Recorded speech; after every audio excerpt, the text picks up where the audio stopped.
Hello, class, and welcome to Active versus Passive Learning course. In these modules, you're going to get an in-depth look at active and passive learning.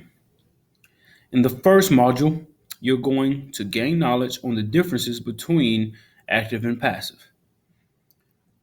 Before I introduce the objectives, I would like for all of you to go to the discussion section and complete the discussion titled Vision Board Module 1. I will give you 15 minutes to get that finished and posted. You may now pause the video and resume it when you have completed the discussion.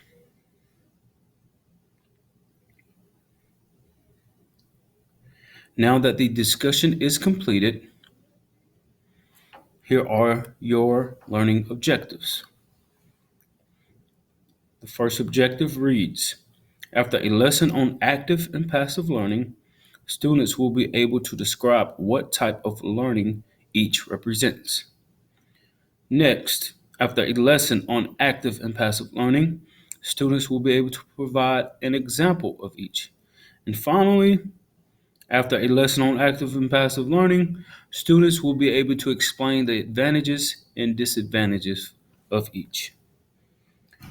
Along with the objective are Gagne's 9 events of instruction, which will be our structure for these modules. Gagne's 9 events of instruction is a series of events that are associated with and address the mental conditions for learning.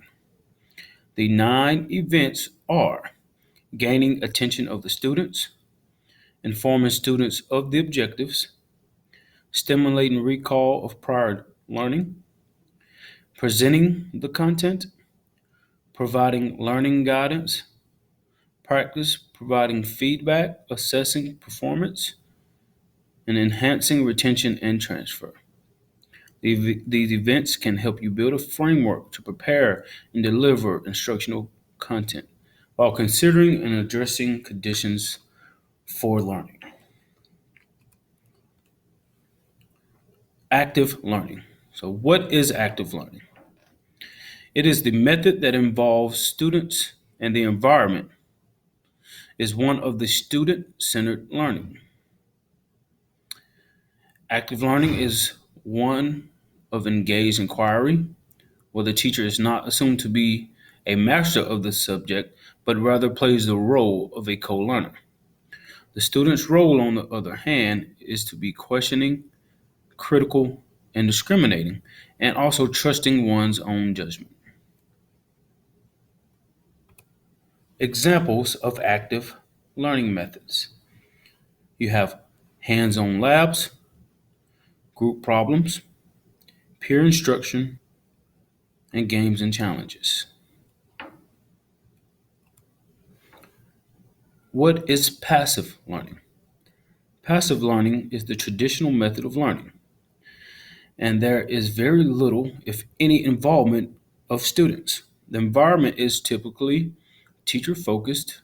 Students only listen to the teacher and internalize what they have heard. Passive learning assumes that the teacher is a master of the subject and that his or her role is to impart knowledge. The student's role, on the other hand, is only to receive that knowledge by being passive, trusting, and unquestioning. Here are some examples of passive learning methods. You have assigned reading, PowerPoint presentations, and then traditional or online lectures.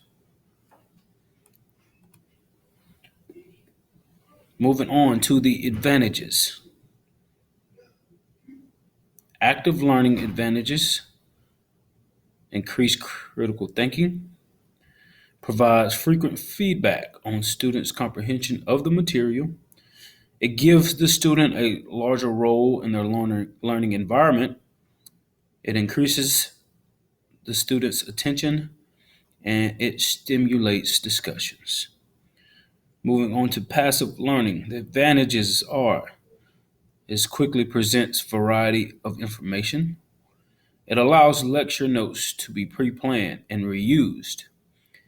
It gives the professor more control over the course delivery. And finally, it provides a concrete and organized presentation of the material. The disadvantages start with active learning. It requires more spontaneous and flexible lesson plans.